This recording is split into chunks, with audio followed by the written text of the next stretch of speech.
একজন মানুষ যখন মারা যায় সে কি বুঝতে পারে যে সে মারা গেছে বা কখন বুঝতে পারে? ভাইরা আমার, মানুষের মৃত্যুর ঠিক শেষ মুহূর্তে যখন তিনি মৃত্যুবরণ করেন নাই, আল্লাহ তাআলার পক্ষ থেকে নিযুক্ত ফেরেশতারা হাজির হয়ে যান। নবী আলাইহিস সালামের দীর্ঘ একটা হাদিসে তিনি এর বিবরণ দিয়েছেন। এটা অদৃশ্যের জগতের বিষয়, যেটা আমরা দেখতে পাই না। এটা জানার একমাত্র উপায় হলো ওহী। আল্লাহ তাআলা স্বয়ং ওহীর মাধ্যমে নবীজি সাল্লাল্লাহু আলাইহি সাল্লামকে জানিয়েছেন, তার মাধ্যমে আমরা জেনেছি। এটাই আমাদের জানার সূত্র, কারণ এটা দেখার জিনিস না, আলমুল গায়েব বা অদৃশ্যের জগতের বিষয়। ওহী নির্ভর জ্ঞান ছাড়া এ বিষয়ে জানার কোনো উপায় নেই। তো নবী আলাইহিস সালামের দীর্ঘ হাদিস থেকে আমরা জানতে পারি, কোনো মানুষ যদি জান্নাতি হন, তার রূহ কবজ করার জন্য ফেরেশতাদের একটা বিশাল দল আসে।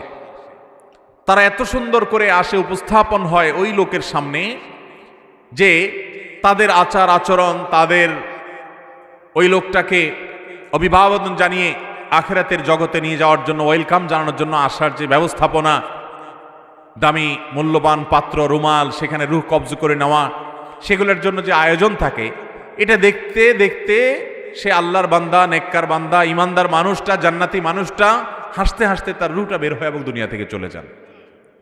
অর্থাৎ খুব আনন্দের সাথে তিনি চলে যান।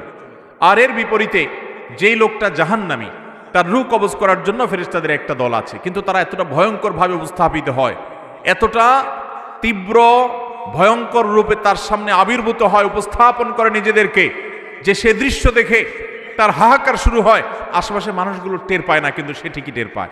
এই জন্য মানুষের মৃত্যুর আগ মুহূর্তে মানুষ টের পেয়ে যায়।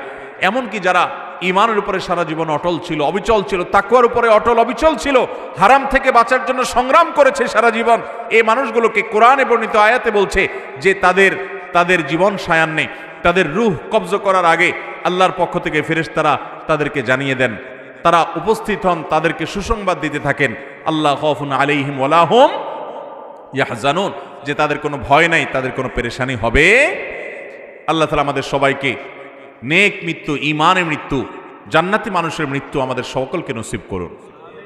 তাহলে এই হাদিস এবং আয়াত, বিভিন্ন আপনার জান কবজের সময়কার, পূর্বেকার ফেরেশতাদের মহড়া, প্রস্তুতি, এগুলোর বিবরণ থেকে বোঝা যায় যে আশেপাশে মানুষ টের না পেলেও যার রূহ কবজ হচ্ছে তিনি ঠিকই টের পান।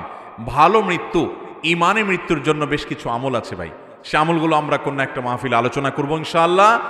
এই ঈমানের মৃত্যুর জন্য একটা কমন আমল হলো যে আমরা সবসময় ঈমান এবং নেক আমলের উপরে, ফরজ কাজ করার উপরে, এই যে ফজরের সময়, শীতের সময় ফজর নামাজ পড়া কষ্টকর, কিন্তু কষ্ট উপেক্ষা করে হলেও করবো। এইভাবে আপ্রাণ যদি চেষ্টা করে যান, নিজের সঙ্গে নিজে লড়াই করে যদি আল্লাহর ফরজ বিধান মানেন, হারাম থেকে বাঁচার চেষ্টা করেন, আপনার মৃত্যুর সময় ঈমান সাথে নিয়ে আপনি যেতে পারবেন ইনশাআল্লাহ।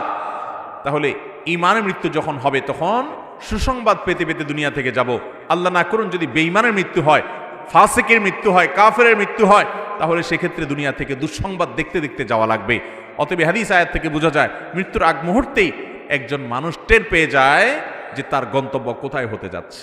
আল্লাহ তাআলা আমাদের সবাইকে নেককার মানুষের মৃত্যু নসিব করুন।